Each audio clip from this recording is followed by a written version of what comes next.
हजुर बुवा, आज हामी फन पार्क घुम्न जाऊ न। मेरो काम छ बाबु, बरु तिमी तिम्रो बाबालाई भन न।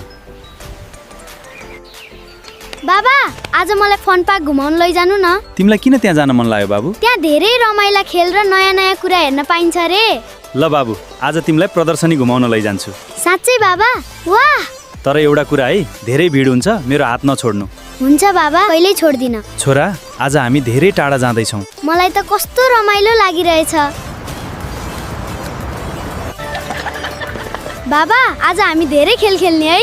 हुन्छ बाबु, आज तिमीले मन लागेको खेल खेल्न पाउँछौ। वाह, आजको दिन त एकदमै रमाइलो हुने भयो। आज म तपाईलाई जित्छु है।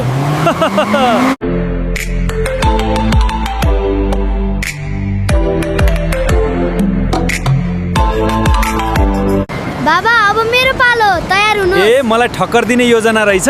हो नि, आज म नै च्याम्पियन। लौ त, बाबालाई समातेर देखाऊ। बाबु, तिमीलाई कुन फ्लेभरको आइसक्रिम चाहिन्छ? मलाई त स्ट्रबेरी चाहिन्छ बाबा। ल, तिम्रो आइसक्रिम आयो। यो धेरै मिठो छ।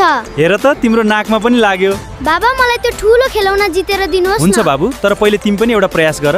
म जिते भने? तिमीले जित्यौ भने तिमीले रोजेको पुरस्कार। ओहो! मलाई एकदम भोक लाग्यो। चिकन चाउमिन खाऊ न, हुन्छ?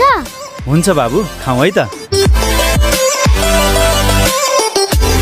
आजको दिन मेरो जीवनकै सबैभन्दा रमाइलो दिन भयो।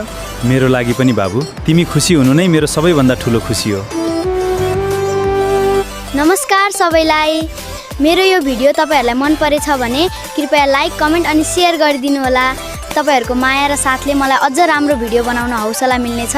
साथै यसमा जोडिनु होला। नयाँ नयाँ भिडियो हेर्नको लागि धेरै धेरै धन्यवाद। नमस्कार।